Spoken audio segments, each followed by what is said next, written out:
जय मसीह की। शुभ संदेश टीवी के सभी दर्शकों को क्रिसमस की हार्दिक शुभकामनाएं। आप सभी का प्रेयर टाइम के एक और एपिसोड में मैं स्वागत करती हूं। जैसे ही दिसंबर का महीना आता है, हम सब का ध्यान क्रिसमस की ओर चला जाता है। हर जगह एक त्योहार, एक उत्सव का माहौल होता है। लोग बहुत ही व्यस्त हो जाते हैं, घरों को सजाने में, अलग अलग पकवानों की तैयारी में, तोहफे खरीदने में, कपड़े खरीदने में, और बहुत से लोग कलीसियाओं में अलग अलग प्रोग्राम्स, कैरल्स होते हैं, आउटरीच प्रोग्राम्स होते हैं, सभाएं होती हैं, और लोग अपने करीबी परिवारजनों से मिलने, इन सब कार्यों में व्यस्त हो जाते हैं। अक्सर सुनने में मिलता है कि दिसंबर का महीना सबसे साल का व्यस्त महीना होता है और पता ही नहीं चलता कि दिन कैसे गुजर जाते हैं। लेकिन कई बार इन सब व्यस्तताओं के बीच में, क्रिसमस की हर तैयारी के बीच में, कई बार हमारा ध्यान उस यीशु जो इस माहौल या इस मौसम का कारण है या इस त्योहार का मूल कारण है, उनसे हट जाता है। कई बार हमारा हाल उसी तरह होता है जैसे वो कहानी है जहाँ पर एक माता पिता अपने बच्चे के पहला जन्मदिन मनाने की बहुत तैयारी करते हैं, बहुत ही उत्साह से भरे होते हैं और पूरी तरह बिजी हो जाते हैं तैयारी करने में, सबसे अच्छा होटल बुक करने में, सबसे अच्छी सजावट कराने के लिए, बढ़िया केक बनाने के लिए, कपड़ों के लिए, बच्चों के लिए अलग अलग गेम्स की तैयारी करने और रिटर्न गिफ्ट्स खरीदने में इतने ज़्यादा व्यस्त हो जाते हैं कि जिस दिन बर्थडे था, शाम को जब सारे मेहमान आते हैं अलग अलग तोहफे लेके और उनसे मिलते हैं, केक कटिंग के टाइम लोग पूछते हैं, अरे बच्चा कहाँ है जिसका जन्मदिन है? तब उन्हें याद आता है, अरे बच्चा तो थक कर सो गया है। कई बार हमारे इन सेलिब्रेशंस में, इन उत्सव मनाने में भी कई बार हम बहुत सी चीज़ें करते हैं, लेकिन यदि यीशु उसके मध्य में नहीं है, यदि यीशु का नाम ऊंचा नहीं उठ रहा है, तो फिर वो सब बेकार ही है। क्रिसमस तभी अर्थपूर्ण है जब मसीह उसके केंद्र बिंदु बनते हैं। मैंने एक कहानी सुनी थी एक परिवार के विषय में। एक परिवार था जहाँ पर एक अलग ही परंपरा थी। उस परिवार में हर क्रिसमस के जो क्रिसमस ईव सर्विस होती है या 24 तारीख की रात की जो सर्विस होती है, तो ऐसा था कि उस परिवार के माता और बच्चे क्रिसमस ईव सर्विस में जाते थे, जबकि वो पिता, उस परिवार का जो मुखिया, जो पिता है, वो घर में ही बैठे न्यूज़पेपर पढ़ते रहते थे, अखबार पढ़ते रहते थे और इंतज़ार करते थे इन सभी का वापस आने के लिए। और जब परिवारजन, मतलब पत्नी और बच्चे, क्रिसमस ईव सर्विस के बाद वापस आते थे, तो वे सब मिलकर तोहफों को खोलते थे और मिलकर खाना खाते थे और खूब खुशी मनाते थे। ये रीति इसीलिए नहीं थी कि ये पिता बहुत ही खड़ूस था या परमेश्वर पे विश्वास नहीं करता था, लेकिन ये पिता का मानना था कि अब वो काफ़ी बड़ा हो चुका है और वो समझने लगे हैं, और उनको लगता था कि ये जो क्रिसमस की कहानी कि परमेश्वर ने अपने पुत्र को एक छोटे बच्चे के रूप में इस संसार में भेजा, ये एक बहुत ही बचकानी कहानी है और सच होने के काबिल नहीं है, और वो उस पर विश्वास नहीं करते थे। इसीलिए उन्होंने कलीसियां जाना बंद कर दिया था क्रिसमस सर्विस के लिए। एक दिन ऐसा हुआ कि जब माता माता और बच्चे कलीसिया के लिए गए थे उनकी क्रिसमस ईव सर्विस पे, तो ये पिताजी घर पे बैठे थे, अखबार पढ़ रहे थे। कड़ाके की ठंड थी, फायरप्लेस में आग जलाकर अपने आप आग तापते हुए आराम से, बहुत ही अपने आप को गर्म रखकर आराम से अखबार पढ़ रहे थे।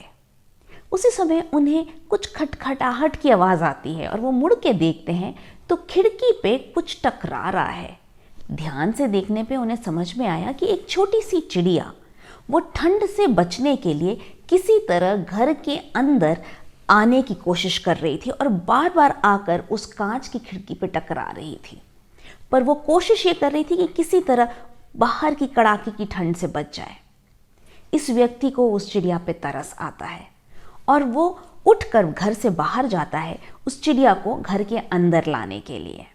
लेकिन जैसे ही ये व्यक्ति उस खिड़की के पास पहुंचता है चिड़िया को पकड़ने के लिए, वो चिड़िया डर के मारे खिड़की के नीचे, वहाँ पर कुछ कटीले झाड़ियाँ थी और हर जगह बर्फ़ ही बर्फ़ थी, वो उन झाड़ियों में घुस जाती है।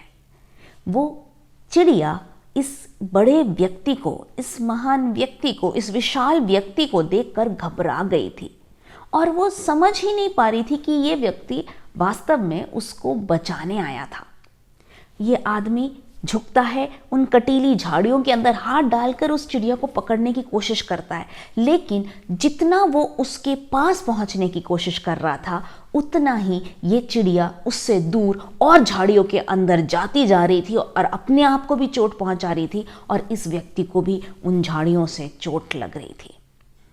कुछ देर कोशिश करते करते वो आदमी इतना गुस्से में आ जाता है, इतना परेशान हो जाता है कि खड़ा होता है और गुस्से में चिल्ला के बोलता है, हे चिड़िया, तू समझ नहीं रही क्या कि मैं तुझे बचाने की कोशिश कर रहा हूँ? और खड़े होके सोचता है और बोलता है, काश कि मैं एक चिड़िया बन सकता और जाकर इस चिड़िया को बताता कि अरे मैं तो तुम्हें बचाने के लिए आया हूँ, तुम्हें अच्छी गर्मी और सुरक्षित जगह ले जाने आया हूँ। ये बात उसके मुंह से निकलती ही है कि एकदम से चर्च का घंटा बजता है, जो हमेशा शाम को बजता था। लेकिन इस बार वो घंटा सुनते ही इस व्यक्ति के हृदय में एक हलचल मचती है और वो वहीं पर अपने घुटनों पर गिर जाता है और बोलता है, हे प्रभु, मैं भी नहीं समझ पा रहा था, मैं भी नहीं समझ पा रहा था, मुझे माफ़ कर दे। हम भी कई बार इस कहानी के इस व्यक्ति के समान होते हैं। हम समझ नहीं पाते कि आखिरकार इस संसार का ईश्वर, इस संसार को बनाने वाला परम ईश्वर इस संसार में एक बच्चे के रूप में क्यों आएगा। हम ये समझ नहीं पाते कि आखिरकार क्या ज़रूरत थी कि खुदा अपने इकलौते पुत्र को इस संसार में भेजे। हम समझ नहीं पाते कि ऐसा कैसे हो सकता है कि वो पैदा हुआ तो भी वो इतना गरीब पैदा हुआ, ना किसी राजा के घर में, किसी बड़े महल में, शान और शौकत में नहीं पैदा हुआ, लेकिन एक गरीब बनकर एक बढ़ई के घर में, वो भी एक चरनी में पैदा हुआ, एक बढ़ई के रूप में बड़ा हुआ। और ये ही नहीं, कहानी यहाँ ख़त्म नहीं होती कि उन्हीं लोग जो उसके हाथ की रचना थी, उनके हाथों मारा गया। ये सवाल हम में से कईयों को परेशान करता है और इस वचन पर विश्वास करने नहीं देता कि सच में परमेश्वर इस संसार में आए। वास्तव में वो परमेश्वर आपको और मुझे ढूंढते आया।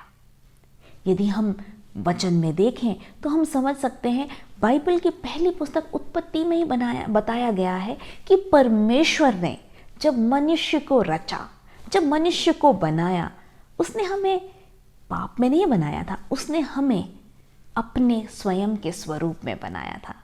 आप और मैं परमेश्वर के स्वरूप में बनाए गए थे। उसका अर्थ यह नहीं है कि परमेश्वर के ऐसे हाथ, पैर, आँख, नाक हमारी तरह डील डॉल में, लेकिन हमारा व्यक्तित्व परमेश्वर की तरह था। हम पवित्र थे, हम उसकी महिमा से भरे हुए थे, हम उसके प्रेम से भरे हुए थे। हम परमेश्वर के चरित्र हमारे अंदर था, वो दिखता था हमारे अंदर से। किंतु शैतान इस बात से खुश नहीं था।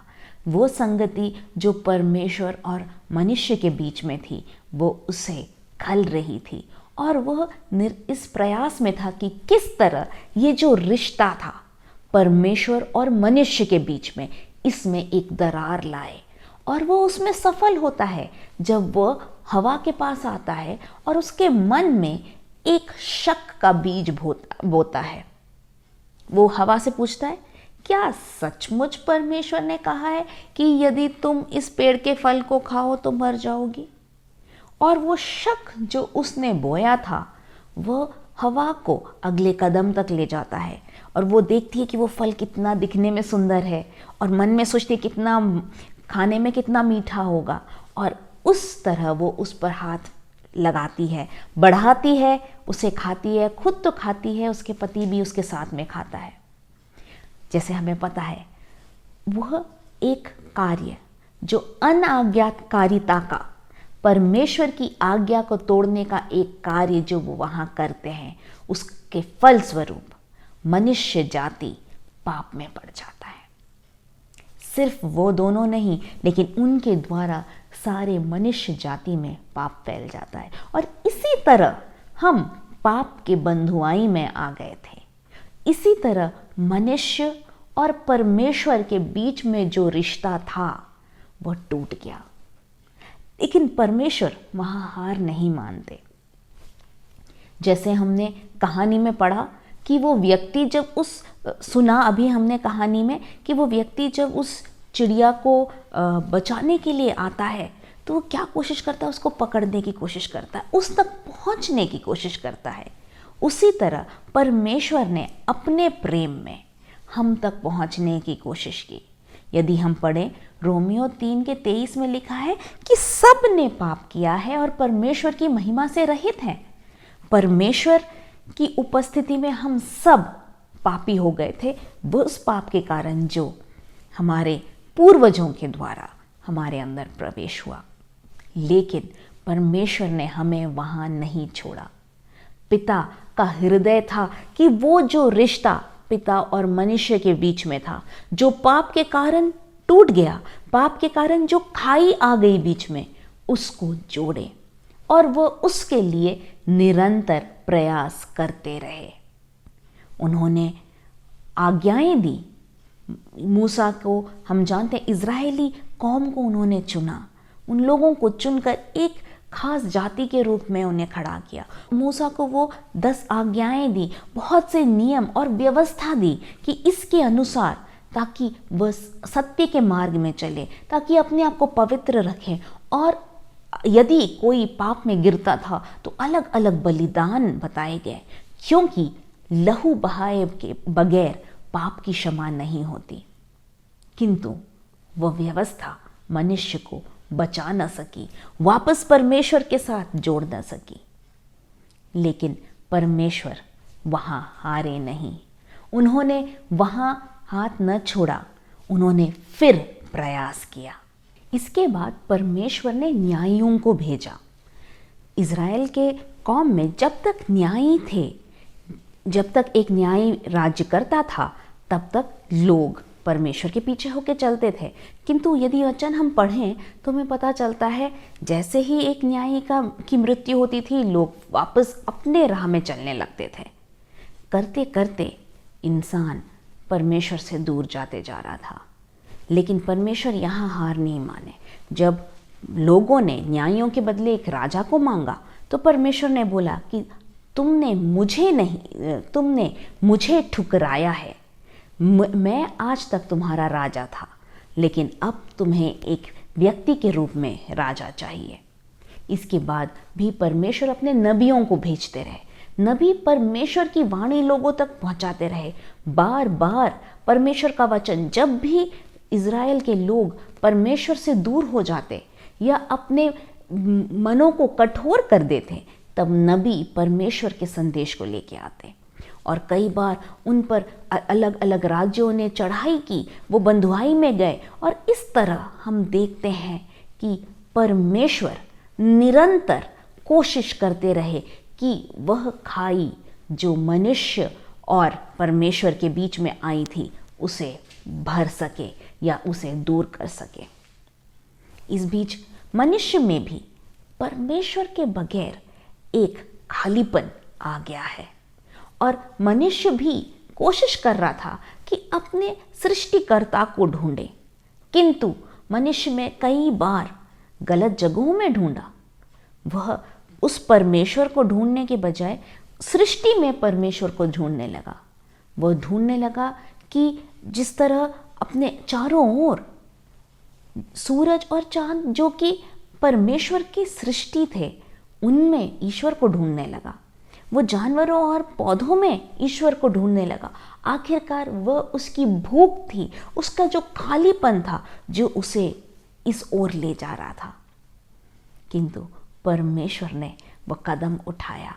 आखिरकार उन्होंने ये निर्णय लिया कि जैसे वचन में लिखा है कि बिना लहू बहाए पापों की क्षमा नहीं, अब वक्त आ गया है कि वो अपने इकलौते पुत्र को इस संसार में भेजें, ताकि हम पर जो दंड आना था वो अपने ऊपर ले ले और मनुष्य के बदले वो दंड ले ले और मनुष्य को और परमेश्वर को वापस जोड़ दे।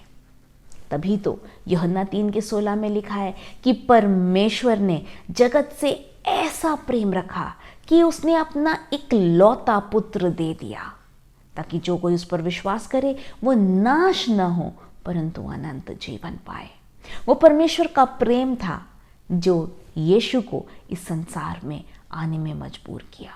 वो परमेश्वर का प्रेम था जो यीशु हमारे उद्धार के लिए इस संसार में एक बहुत ही साधारण व्यक्ति के रूप में, एक बच्चे के रूप में, एक गौशाले में पैदा हुए। वचन में बहुत सी भविष्यवाणियां थी जो इसके पहले हुई थी, ताकि जब वो इस संसार में मसीहा के रूप में आए तो लोग उसे पहचान सके। ये परमेश्वर का प्रेम ही तो था कि उन्होंने अपने पुत्र को भेजा। ये परमेश्वर का प्रेम ही तो था कि वो ढूंढते हुए हमें आए। ये परमेश्वर का प्रेम ही तो था कि हम जब पाप में ही पड़े हुए थे, जब हम उनके विरोध में थे, तब उन्होंने अपने इकलौते पुत्र को भेज दिया। इससे महान बात और क्या हो सकती है। वो आए इस संसार में ताकि हमको पाप के चंगुल से बचा सके। जैसे मैंने कहा था कि पहले मनुष्य परमेश्वर की स्वरूप में सृजा गया था, लेकिन पाप के कारण वह एक खाई आ गई थी, वो आत्मिक मौत मरा।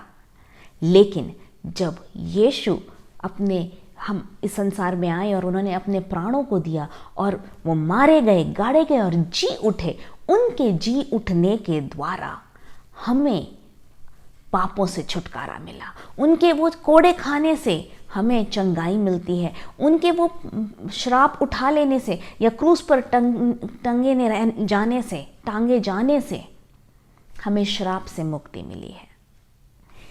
मैं एक कहानी पढ़ रही थी। एक पासबान ने एक कहानी बताई कि एक दिन जब वो कलीसिया से बाहर जा रहे थे तो उन्होंने एक बच्चे को देखा और ये बच्चा अपने हाथ में एक पिंजरा लिए जा रहा था। पुराना सा पिंजरा था जो थोड़ा सा टेढ़ा मेढ़ा सा था, लेकिन उस पिंजरे में बहुत से चिड़ियाँ भरी हुई थी। और जब पासबान ने देखा, उस बच्चे से पूछा, अरे तुम्हें इतनी सारी चिड़ियाँ कहाँ से मिली? तो वो बोला कि मैं जंगल में गया था और मैंने सारे इनको पकड़ा है। तो और वो पासबान देखे कि भरा हुआ था पिंजरा, इतना कि ये बेचारी चिड़ियों को उड़ने की तक की, अपने पंख फैलाने की जगह नहीं थी। तो उन्होंने उससे पूछा, क्या करोगे तुम इन चिड़ियों का? तो वो बोला, खेलूँगा, मज़े लूँगा इनके साथ। अच्छा, उसके बाद क्या करोगे? उसके बाद मेरे पास एक बिल्ला है, तो मैं अपने बिल्ला को इन्हें खिला दूँगा, उसका भी खाना हो जाएगा, मेरे को भी मज़ा हो जाएगा। जब पासबान ने ये बात सुना, उन्हें वो उतना अच्छा नहीं लगा। तो उन्होंने उससे पूछा, अच्छा क्या तुम इन चिड़ियों को मुझे बेचोगे? तो वो एकदम से देखने लगा पिंजरे की और बोला, आप क्या करेंगे इनका? ये कोई गीत गाने वाली या सुंदर दिखने वाली चिड़िया नहीं है, इनको तो मैं ऐसे ही पकड़ के लाया हूँ। लेकिन वो पासबान बोलते, नहीं नहीं, मैं सच में पूछ रहा हूँ। बोलते हैं कि 200 रुपये दूंगा इस पिंजरे सहित, क्या तुम मुझे ये चिड़ियों को दोगे? लड़के को लगता, अरे ये पुराना सा पिंजरा और पता नहीं कैसी चिड़िया, क्या करना मुझे इनसे, पैसे ले लेता हूँ।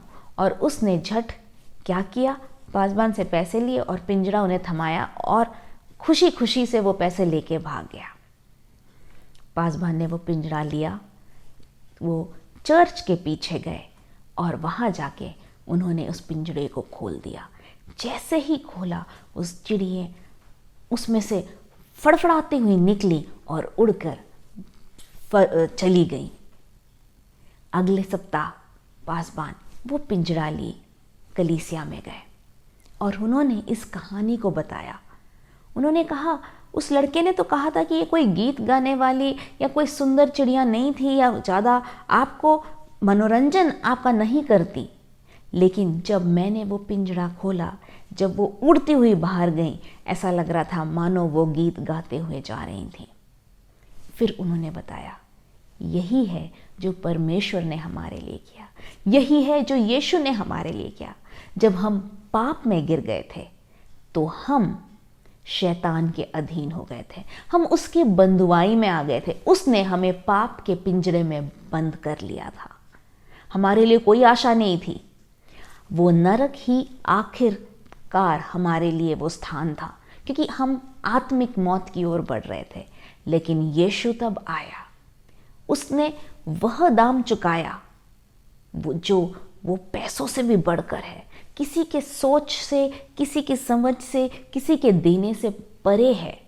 उसने अपना स्वयं लहू बहाया, अपना जीवन दिया, और उसने अपना जीवन देकर हमें मोल ले लिया।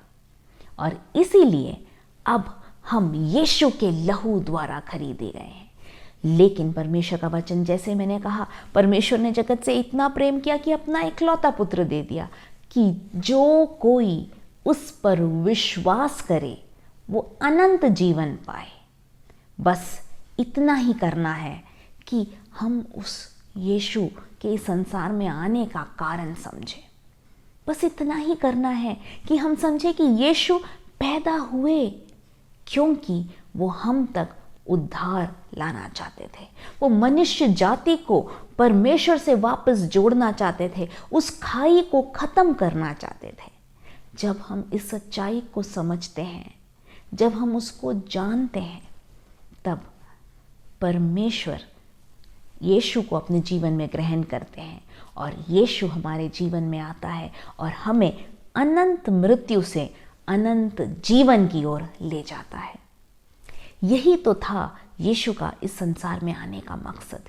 यही तो है क्रिसमस का सार, कि वचन ही देहधारी हुआ, कि परमेश्वर ने अपने पुत्र को इस संसार में एक बच्चे के रूप में भेजा। वो कुंवारी मरियम से पैदा हुआ, किसी मनुष्य, किसी पुरुष के कारण नहीं, लेकिन पवित्र आत्मा के द्वारा वो पैदा हुआ। हम पढ़ते हैं लूका के 2 अध्याय में कि किस तरह पवित्र आत्मा के द्वारा यीशु का जन्म हुआ, और वह निष्कलंक, निष्पाप, उसमें न पाप था, न कोई कलंक था, न उसने पाप जाना है, न किया है। लेकिन हम सब के पाप को अपने ऊपर लेकर वो क्रूस पर मारा गया, और उसने वो दाम चुका दिया और हमें उस शैतान के हाथ से खरीद लिया, और हमें उस पंछियों को जिस तरह उस पासबान ने आज़ाद किया, उस तरह उसने हमें आज़ाद कर दिया है। लेकिन ज़रूरी यह है कि हम उस आज़ादी को ग्रहण करें। ज़रूरी यह है कि हम उस यीशु के द्वारा जो उद्धार का जीवन है उसको हम ग्रहण करें। आपके हाथ में है निर्णय। क्या आप इस क्रिसमस में यीशु को अपने जीवन में बुलाएंगे, यीशु को अपने जीवन में पैदा होने देंगे? हो सकता है आप आज पहली बार इस बात को सुन रहे हैं कि यीशु का इस संसार में आने का मकसद उद्धार देने के लिए था, कि यीशु को यदि हम अपने मुंह से इस बात को अंगीकार करें कि यीशु प्रभु है, और अपने हृदय में इस बात को मान लें कि वही उसके द्वारा उद्धार है, और उसको अपने जीवन में बुलाएं, तो हम उद्धार पाएंगे। यदि आज आप पहली बार सुन रहे हैं तो आप उनको क्या अपने हृदय में उन्हें बुलाना चाहेंगे? हो सकता है आप बचपन से ही क्रिसमस मनाते आए हों, हर साल सारी तैयारी करते हो, कलीसिया जाते हो, गीत गाते हैं, केक खाते हैं, ट्री सजाते हैं, ये सब करते हैं। लेकिन यदि यीशु आपके हृदय में नहीं जन्मा तो वह अर्थहीन है, उसमें कोई अर्थ नहीं, ये क्रिसमस का कोई मतलब नहीं। क्रिसमस में से क्राइस्ट को अलग ना करें। मैं आशा करती हूँ कि आज के दिन आपके जीवन में यीशु जन्म ले पाए। यदि आप ऐसा निर्णय लेना चाहते हैं तो आप मेरे पीछे प्रार्थना कर सकते हैं, यीशु को अपने जीवन में बुला सकते हैं, और उस शुभ संदेश को कि यीशु इस संसार में आए आपके और मेरे पापों के लिए, वो मारे गए, गाड़े गए और तीसरे दिन जी उठे, और वो आज स्वर्ग में हैं और एक दिन वो वापस लौटेंगे उन सभी को अपने साथ ले जाने के लिए जिन्होंने अपना विश्वास उन पर डाला, जिन्होंने उस पर ईमान लाया। यदि आप उसे आज ग्रहण करना चाहते हैं तो मेरे पीछे ये प्रार्थना करें। आइए हम प्रार्थना करें। प्रेमी पिता, हम आपके चरणों में आए हैं। मैं विश्वास करती हूँ कि यीशु को आपने मेरे उद्धार के लिए इस संसार में भेजा। मैं विश्वास करती हूँ कि यीशु इस संसार में जन्मे, इस संसार में जिए, मारे गए, क्रूस पर टांगे गए, गाड़े गए और तीसरे दिन जी उठे। उन पर विश्वास करने से मैं अनंत जीवन पाती हूँ। धन्यवाद प्रभु उस परम बलिदान के लिए। धन्यवाद आपके पुत्र यीशु के लिए। इस क्रिसमस यीशु मेरे जीवन में जन्मने पाए, मेरे जीवन में यीशु पैदा होने पाए। आप मेरे हृदय में आए, मेरे जीवन से आपको महिमा मिले। यीशु के नाम में आमेन। आशा करती हूँ कि इस क्रिसमस सच में आपके परिवार में यीशु जन्मेगा। बहुत ही त्योहार और आनंद का माहौल होगा, और जब यीशु हमारे जीवन में आता है तो उसका प्रेम हमारे द्वारा छलकता है। तो आप सभी को एक और बार क्रिसमस की हार्दिक शुभकामनाएं। ये बड़ा दिन आपके लिए बहुत ही खास हो, आनंद से भरा हो और अर्थपूर्ण हो और मसीह में केंद्रित हो। यीशु आप सभी को आशीषित करे। जय मसीह की।